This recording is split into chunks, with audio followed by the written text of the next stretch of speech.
ay isusubo sa bibig ng isang pamilya. Alam niyo naman ang kalabaw dito. Napakahalaga sa kabuhayan ng tao. Kilala ko si Atty. Joson, na siya ang nagpiyasa sa kanila. Ang kanyang pagkatao ay sapat ng garantiya para sa akin. At saka, huwag mo naman akong turuan tungkol sa kahalagahan ng kalabaw sa buhay ng tao. Parang ikaw lang may damdamin yan. Hindi naman sa ganun, Judge. Alam niyo naman ang pagnanakaw ng kalabaw dito sa atin, matagal na at paulit-ulit. Wala nang katapusan. Dahil sa kaluwagan ng nagpapasunod ng batas. Ang ibig mo sabihin dahil pinirmahan ko ang release order, maluwag ako.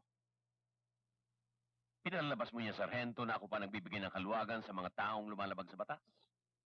Hindi, Judge. Ang akin lang naman. Kung ang mga taong yan ay nabibigyan natin ng karapatan nila ayon sa batas, bakit ang mga taong nagiging biktima nila ay... Sargento, baka naman gusto mo pang palabasin niya na binili ko lang ang diploma ko. Ha? Bakit?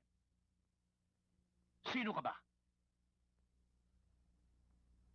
Sino kang nagdudunong-dunungan para sabihin sa akin kung anong dapat at hindi ko dapat gawin? Oy! Pulis ka lang. Now get out! I'm busy!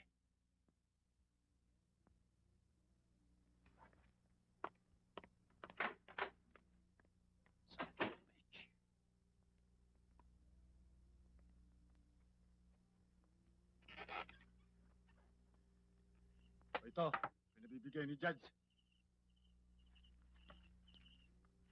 Ano ito? Panggastos nyo. Galit si boss. Sumibat na raw kayo at huwag muna kayo magpapakita. Paano yung piyansa? Sayang yung binayad natin prima. Kalimutan mo na yun. Jump in na kayo. Sibat na. Ayun din. Sige, ha?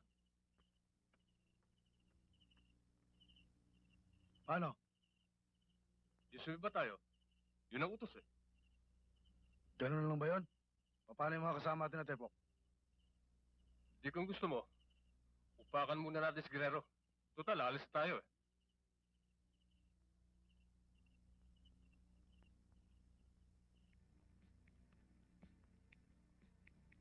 Talagang tuloy na ang paglipat nyo dyan sa Maynila, ha?